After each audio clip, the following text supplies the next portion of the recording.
Yes, Faadi TV jinkwaniriza kati kano nina kusaba subscribe nga tompere video no like wajita Faadi TV updates mbala zo buli kade buli sawa mbatumiddeko yona gye munsinzizo kwanga mu followinga abasinziza mu gwanga lya USA abasinziza mu gwanga lya Belgium abasinziza mu gwanga lya Canada mbatumiddeko mu yongero kubanga mu followinga updates mujja kumuzifunira wano nakato Aisha nkutumiddeko ali mu gwanga lya Saudi Arabia biti Aisha nkutumiddeko gwanga lya Saudi Arabia jilisi nakato nkutumiddeko mwali kwanga mujye kumira ku mwali kwanga mu followinga waliyo abali mu gwanga lya Kenya mu Nairobi wako bayita kana erinnya lyawo kani erinnya lyawo bamita kani ali mu gwanga lya Kenya mu kibuga ekya Nairobi batumiddeko bambi mwali kwanga mu followinga bagita Faadi TV UG Omuzimu gwa Kakooza Lawrence waliwo amawulire agatambula jukire essaawa eno poliisi tekyagala amawulire gonna kusomoka kuva mu CPS walinga gatambula ku mitimbagano oba ku website yonna yalegezako okulemesa abamawulire ate nga si bweti bwe yali mu kusooka poliisi essaawa eno tewali amanyi nti oba namwandu mwali muno mu ggwanga oba yagenzi yazzeeyo ebweru naye nga amawulire agatambula galaga nti namwandu ono alabika yasitudde n'agenda mu ggwanga lya UK poliisi ero tekyagala kuleetera bintu bino kufuluma kugenda mu mawulire wabula waliwo amawulire agatambula nti omuzimu gwalumbye abamu ku booluganda lwa Kakooza Lawrence ne googera ne kugamba nti baamutuga butusi era ge mawulire agatambula essaawa zino ku mitimbagano kw'ossa ne ku website ezisinga ez'enjawulo omuzimu gwalumbye ab'eŋŋanda wali saliza wali empigi okukwata owooluganda omu muganda wa Kakooza Lawrence okumwogeza akugamba nti baatugamu tugejjukira essaawa zino nabwami Justin mukyala w'omugenzi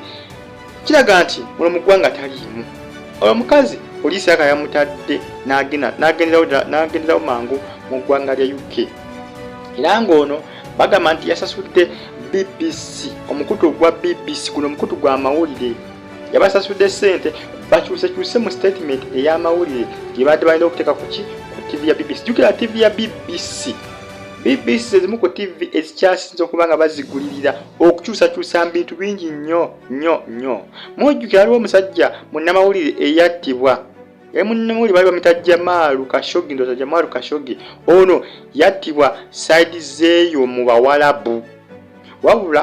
BBC bagiwa enguzi n'ekyusakyusa omusango gwa musajja mukulu ono ne bagamba nti tebaamuta kumbi baali bamusalasanga omuntu w'onaasalasala ente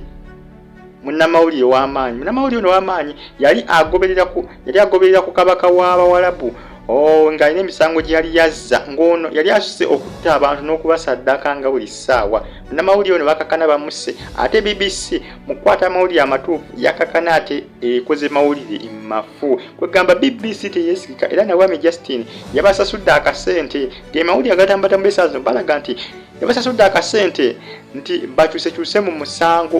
gwabwe gwali bagenda okukola ki okumuggulako ng'azzeewo mu ggwanga lya UK si byangu naye bannange bino ebintu biri serious ono omukazi yatabba